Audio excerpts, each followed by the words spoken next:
Hey guys, Coach Hug here. Good to see you all. For this lesson, we are doing the 4 most important end games that I have noted. Mostly in that you guys will see this the most in your games. They're very important to secure maybe that half a point or a full point, and they're for draws and wins. I think there's 3 draws in these end games that I'm looking at and 1 win. So yeah, I think you guys will very much enjoy this lesson. I think for my Scholastic team, I think we've gone over this, and I think around maybe December. But it's very important to refresh these again and again and again. Practice makes perfect, and yes, let's do this. So, we are black here, and we're trying to draw. In this situation, there's only one move that draws. So let's see where black can go. So it can go here, here, here, here, here, here, here. I'm hoping that you guys can cancel out some of these squares automatically, and I can, I'll say why after you guys look at all of them. But yeah, so I'm gonna give you guys about, you guys just pause the video, and I'll pause here for about 10 seconds. So yeah.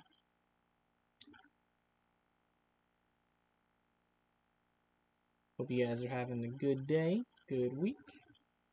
And yeah, here we go. So yeah, I hope, unpause, I hope you guys found that maybe these moves aren't best, in the sense that you're kind of just bringing your black king away from these 2 pawns. And, after they gain it and, just block your king out, they're just going to be able to promote their pawn, right? And there's really no way to stop. So, like, let's say we go here, right? They just take it. We go here, they go here. We can't even win this pawn because they just push it. And yeah, there's nothing here, right? So basically, we can't do this. So we kind of can just cancel out all these squares. Black king goes away. We're not really doing anything.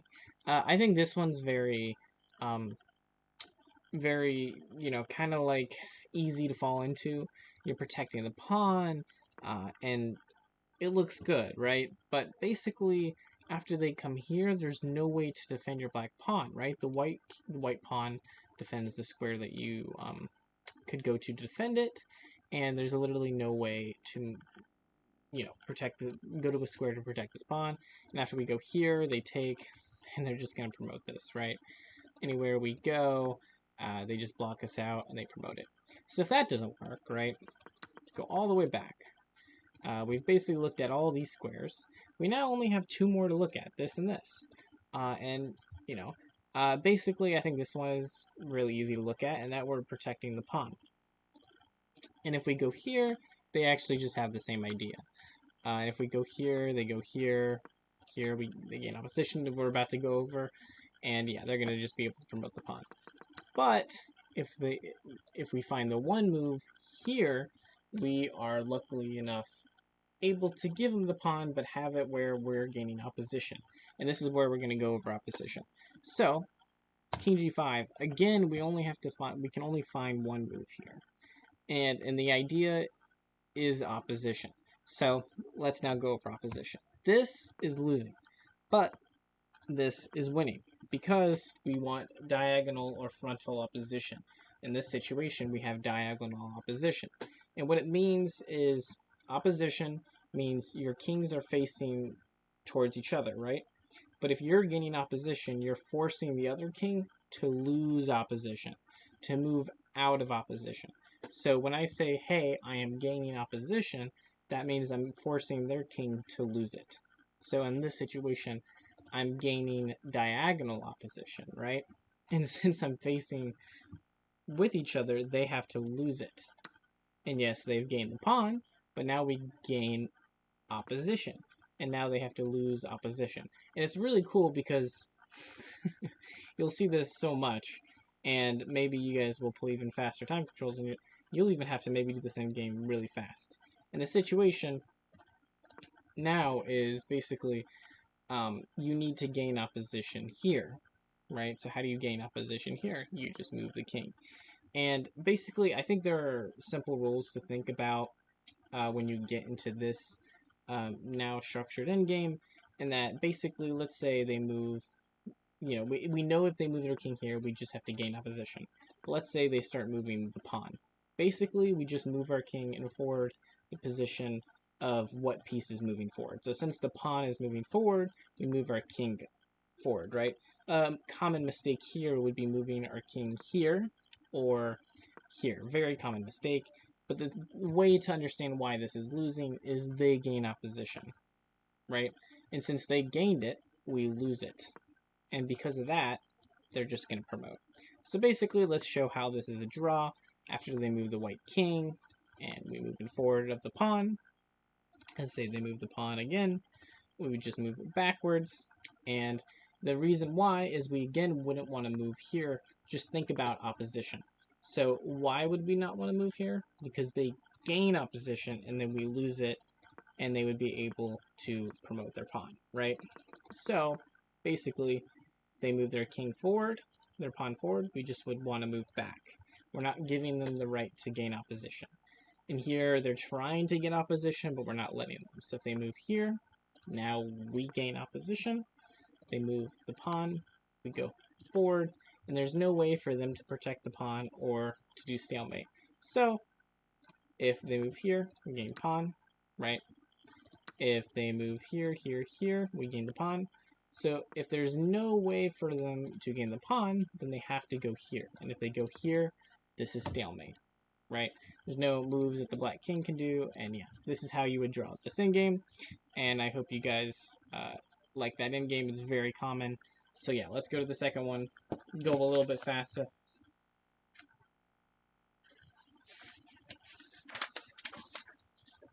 Okay. We're actually going to save this next one for the last.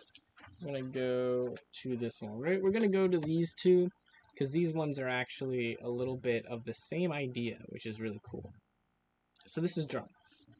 And in all three of these next ones, there's not actually one move that secures it. In that one, there was that one move, right? These are actual structured principles. That the opposition is structured principle, but these are structured principles, and that you really can do multiple moves, but with the same idea. So we're black here, right? And basically, this is actually one of my favorite endgames, in that basically what you have to do is you really don't have to do much, right? Like basically, I can just move my king here. I can move my rook here, here, here. And what I love about that I can move my rook here, here is you basically can see that we're trying, where white is trying to push their pawn here, right? They're trying to promote to the eighth rank, right? We are trying to prevent this, right? And basically, our king is actually optimally placed. Yes, we can place it here, but our king doesn't really matter where it is. What matters is this really in this endgame. So what happens is basically we're trying to limit the scope of this white king. Okay, so I'm going to give you guys, really, I just want you guys to set up this board and not try to find the one move, because there's no one move in this one. I want you guys to have black or white, maybe have like 5 minutes each, and I want you to try to draw it if you're black, and I want you to try to win it if you're white. So, basically, as black, what you want to do, well, yeah, pause. You guys can play it out for about maybe like 5-5-5, or however way you guys want to do it, and you know, switch if you're black and white, black for one game, switch it to white. But yeah, unpause. Basically, this position is drawn, and what you can really do as black is just keep moving your rook on the 6th rank. And if you're opposite, so let's say the situation's flipped onto this 3rd rank, the black pawn's like here, right? Or it would be here, right? Basically, you want to keep your rook on the 6th or 3rd rank, basically preventing this pawn and king from ever going forward. And basically, what you do is, let's say they keep moving forward, right? They keep moving their rook, right? You just keep moving your rook. They keep moving. They move their king all the way to this side. You would just keep moving your rook here on the 6th rank. And the reason why is you just keep moving your rook on the 6th rank is because you're preventing the white king from coming in. And then right when they push their pawn, so like let's say, yeah, we move our black rook and they move their pawn, it's a whole different ball game, right? It's all different now. Basically now we have checks. All we have is checks, right? They're not threatening checkmate if they're like black king was here and their white king was here, right? But what they're doing is now they can actually move their king forward and try to promote this pawn. But now all you have to do is move wherever it was on the 6th rank all the way to that last rank. And the idea is you have all these checks that basically prevent them from ever trying to promote. So let's say they do a check here, we go here, they do a check here, we go here, and then they're like, oh, we're gonna get checkmate, right? No. Black just wins this endgame. This is a very nice endgame, and basically there's nothing they can do. And then you're like, coach, but what happens if they go over there? Well, then they win the pawn. And let's say they try this. Guess what? We can just go back, and we're still hitting the pawn, and they have to come back to defend it. They try to defend it this way, we can just go up, and we have enough activity, right? So basically, they can never go fully away from this pawn, and our black rook can just check enough. So a way to think about this endgame really is it's just this simple structured principle of keeping it on the 6th or 3rd rank moves until this pawn moves forward. So just keeping it here until this pawn moves forward. They're going to probably try some like shenanigans where they're just trying to bring their king here, or try to activate their rook forward, but the only way they can push forward is if they're trying to promote their pawn, right? So really, you just keep moving your rook until they push this pawn, and then you bring it all the way back, you'll get a draw. So let's now do a 3rd endgame, and this one is nice too. So this one, I really like it. It's also a structured principle. It's very simple after you can see how. So we're black, right? We're trying to not let that white pawn promote, right? But basically, our black, where do our pawns belong, or where do rooks belong? I know you guys know this. You guys have 5 seconds. 5, 4, 3, 2, 1. Yes, rooks belong behind the passed pawn, right? The white rook is not behind the passed pawn. It's trying to promote, right? This white pawn, if it gets to the 8th rank as white, it would promote. But it's not behind it. The black one is, right? And that's differentiates this whole endgame, right? So basically, I want you guys to have either black or white, switch it up, about 5-10 minutes each clock, and I want you guys, and then vice versa, see how black can draw this, right? And again, this isn't a one move, or this is, you can do multiple moves here, and you can draw. Okay. Pause. 10 seconds about. Unpause. So yeah, basically, I want you guys to see how you could lose this first. So basically, the one move you don't want to do is here. This is the one move you don't want to do, because now white can actually promote. If they go here, you're saying, okay, coach, but like I win the pawn and it's easy, right? No. You run into losing your rook, right?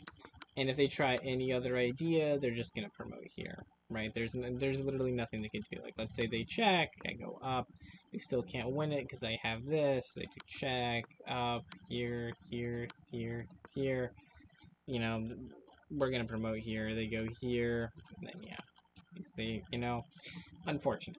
But if we go back, we really have a simple idea that we can do. We can do the repetition like how we did with that structured principle of just moving that rook on that 6th rank. Here we just move our king. We just move it from a7 to b7, right? And this is the importance of, like, let's say this is flipped vice versa. Let's say the black pawn is trying to promote, like here, yeah, like if we flip it, basically it's the same idea of where we'd want the white king to be here, right? We want it to be going to the edge. We don't want it to be going in the center in this one. If we go towards the center, they have this idea, right? But if we just move to a7, there's literally no way they can promote this pawn, right? If they ever try to move their rook from it, we just win the pawn, right? And if they don't have any other situation there, they'd be just moving their king. And then we just keep moving. They keep moving, we keep moving, they keep moving, we keep moving, they keep moving. How do we do this? Just keep it behind. And there's literally no way. They try to go up, just keep moving our king. They try to go up, just keep moving our king to b7, a7. They go here. Now this is the situation that is similar to the past one. Probably like the first, not the first one, the second game we do. All the checks. In this situation, literally we just have checks. They can't do anything, we have checks. There's no way they can bring their rook to block the checks, and if they go here, again we have checks. They go here, got checks. Go here, we got checks. They go here, we're not going to check here, and the idea is now this is also a trick. If we check, we lose here. They now have here, and they can now promote. So in this situation, we wouldn't check. In this one, we would just put it behind. So yes, you can lose these end games if you mess it up, right? In this situation, what we can think about is, yes, we're just moving the black king here and here, but also the importance of we need that rook behind this passed pawn. This is actually a way to blunder it, is if we check here. If they get to this like third rank and we check, we're actually blundering it, because now they prevent our black rook from ever touching this pawn. And you're like, but coach, why can't I go all the way here? The main reason is they have this check, right? And wait, is this not the... Is a cleaner way?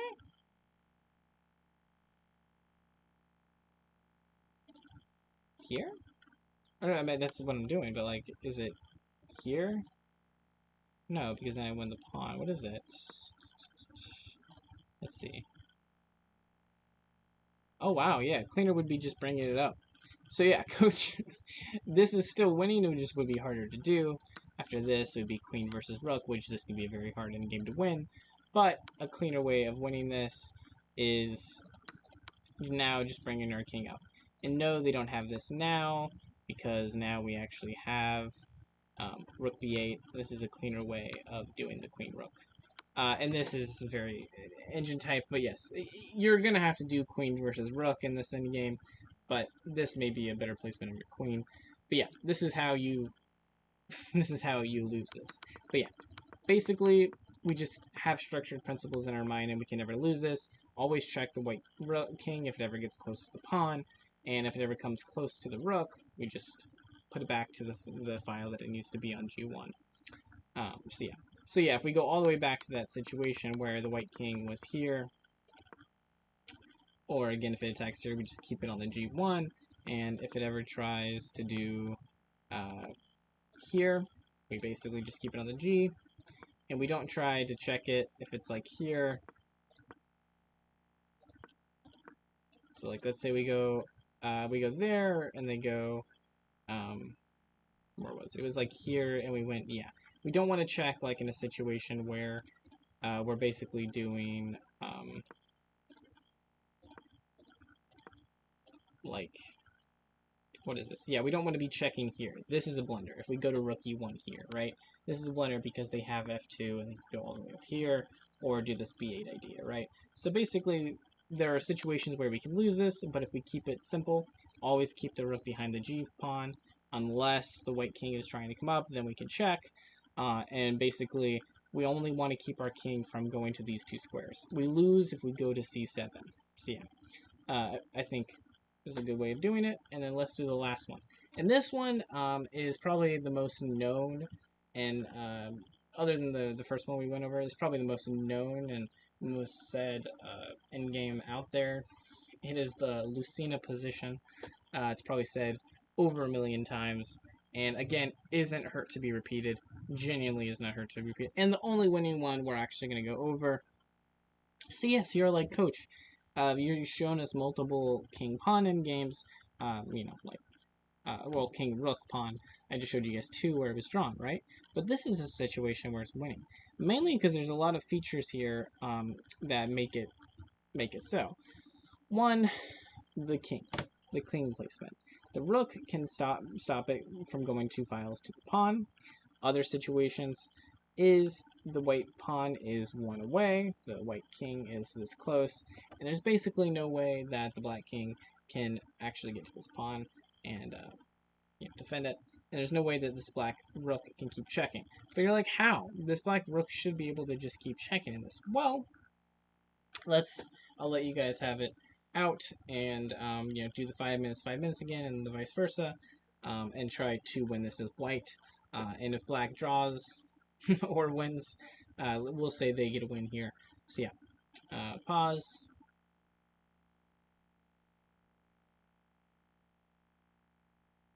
Unpause. So yes, how you win this as white multiple ways. You most likely are going to want to first get this black king away, 2 files away from the pawn.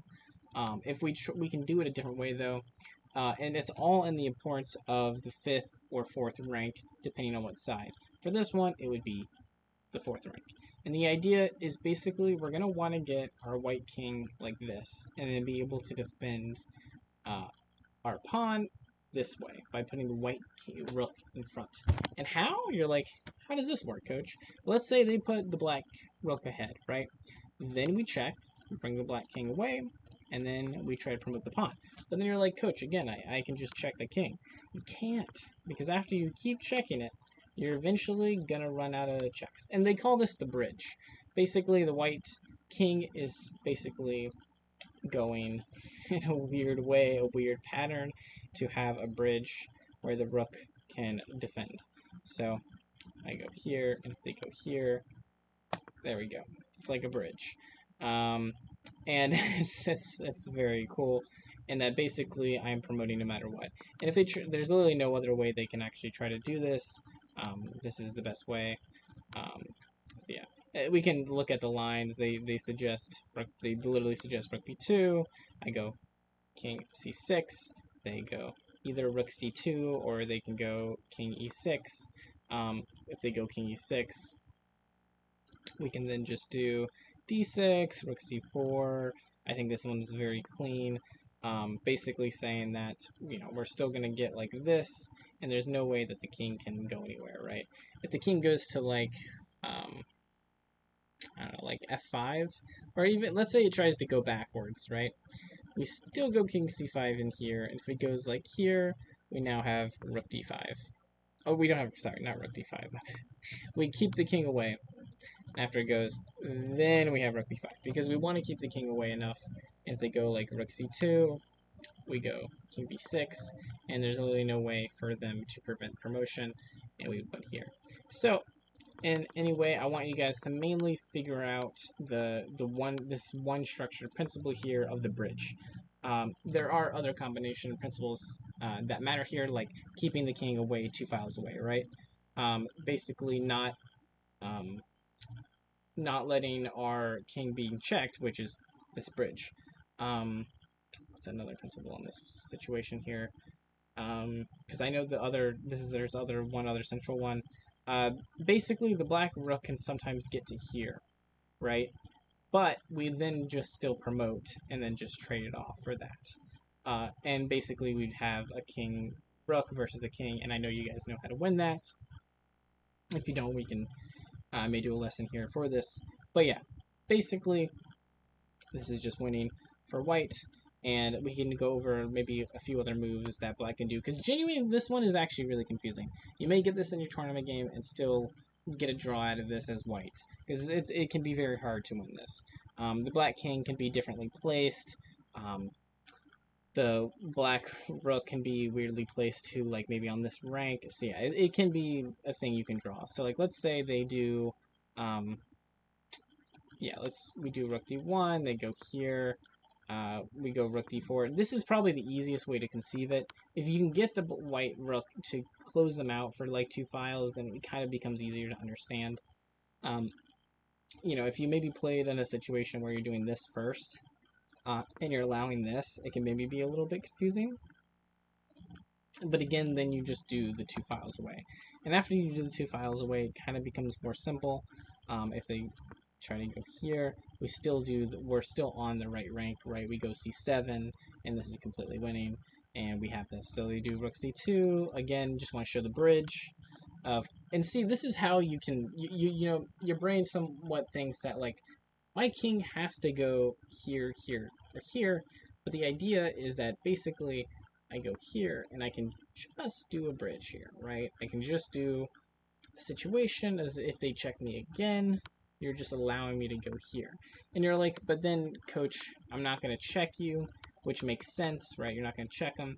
Well, then there's really no other move to do, right? Like, let's say they go rook back or rook forward. We then go rook d5. And the idea is we can just bring it now to even b5. There's nothing that they can do here. They go to like f6, we go to b5. It's nothing. Let's say they even go to e6, we can still go to b5, and we have this in the bag. So yeah, this is good. I hope you guys enjoy these end games. Say what your favorite one is. Yeah, we'll do them in order again. So there was this first one all the way at the start. This is your favorite, or if this one is your favorite, the have the king on the 6th rank. That's the second one. This is the third one, having just your black king a7, b7, b7, or the famous Lucina position, which is the bridge. So yeah, whichever one is your guys' favorite, just say it next to you guys, or you can always send me a comment, you know. And yeah, hope you guys enjoy these end games, and Coach Hug out.